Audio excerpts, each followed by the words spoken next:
welcome to all who have come. Tonight, I start a new series, one that may hit close to home. Every country has their share of cryptids. America is no exception. So I will do a different cryptid and state every week for the next year. Tonight we start with Alabama. If you enjoy my videos, I ask you to like, subscribe, click the bell up top, and feel free to comment. Do enjoy. Alabama White Thang. Me and my friend loved deer hunting. White-tailed deer was our favorite game. My friend Jack had some land in Alabama, about 15 acres in Morgan County, near Tennessee. It was land his family left him, and he kept it just for hunting. It was in the middle of January, about 5 years ago. I will never forget that trip.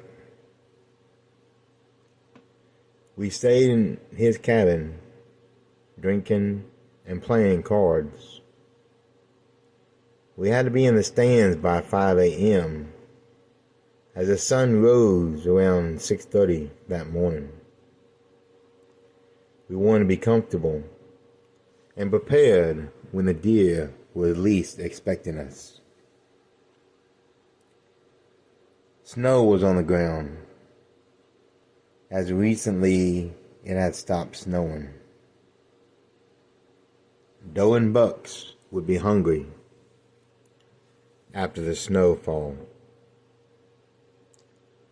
I had my favorite rifle, an old Remington.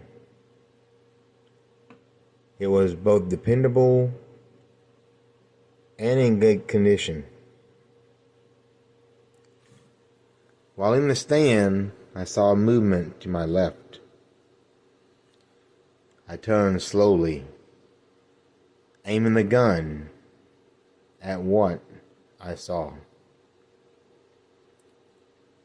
It was a beautiful buck, a 6-pointer with a nice rack.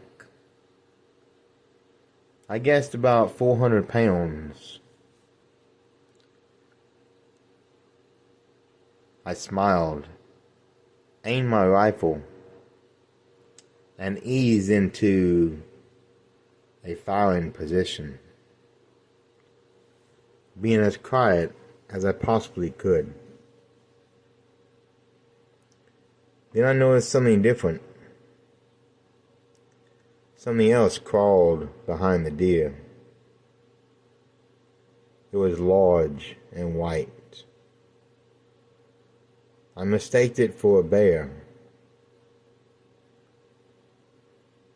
I knew mountain lions were around there, but this was way too large.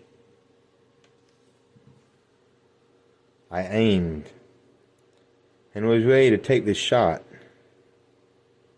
when the predator grabbed the buck. I froze because this creature stood on its hind legs. It hit the deer so hard the animal fell over. And with two massive hands, it grabbed the neck. And a quick twist later, the neck was snapped.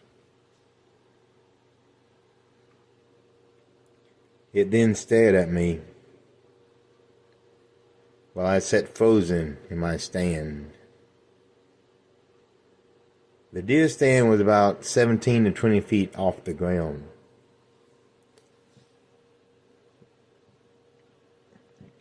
This creature could walk up to the stand and reached halfway. It was 8 foot, if not 10 foot tall. The body was large, built like a man, but covered in white fur. His face looked human and also ape-like. And what was more disturbing was those eyes. Those eyes seemed to glow red. Not from a reflection, like when you shine a flashlight in a dog's eyes, they shine. No, these eyes glowed on a power all their own.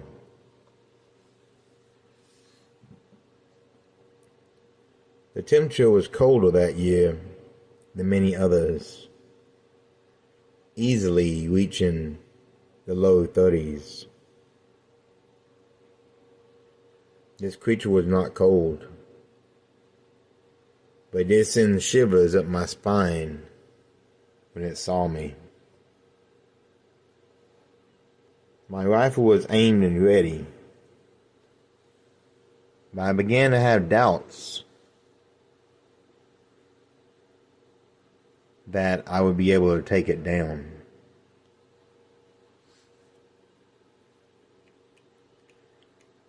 It reached down and with one hand lifted the buck. Then it slung it over the shoulder. It turned and slowly walked away on 2 legs like a man. I texted my friend describing what I saw. And I sat there in that deer stand and watched as whatever this thing was walked slowly into the distance, disappearing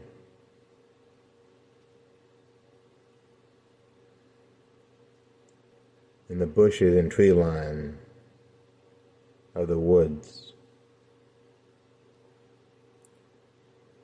I honestly did not know whether to get down or not.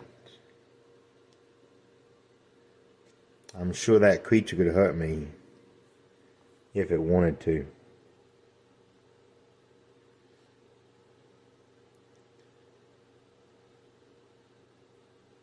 About half an hour later, with no sign of the creature coming back,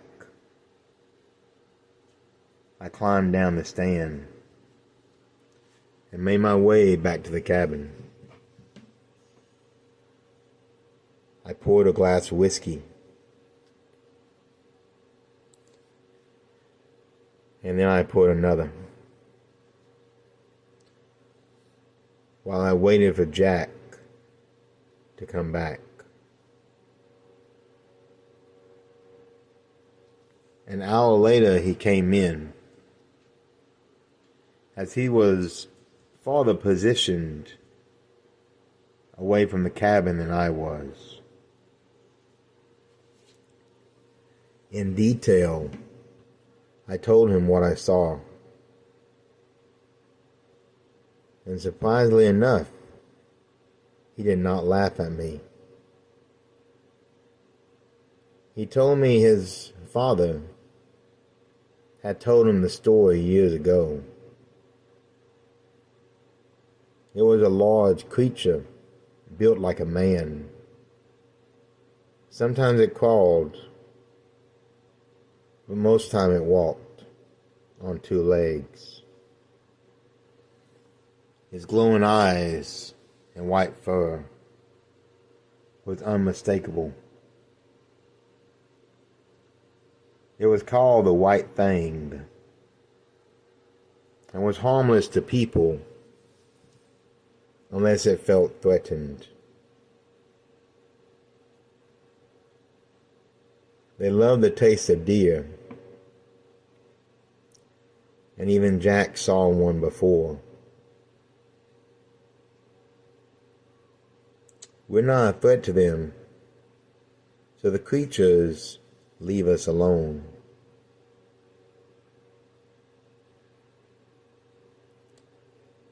He apologized for not telling me before, but he wasn't sure I would believe him unless I actually saw one myself.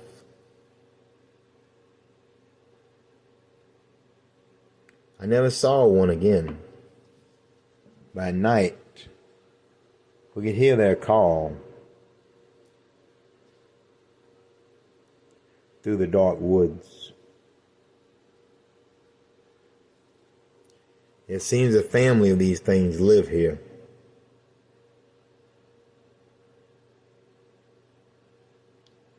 They keep to themselves, sometimes leaving tracks in the snow and mud behind. We still go back and hunt every year, and I have yet to see one again. But I always keep my eye out while in my stand, waiting to see if somebody else in the woods with me, not knowing what I would do if I saw it again. I hope you enjoyed the tale about this elusive cryptid.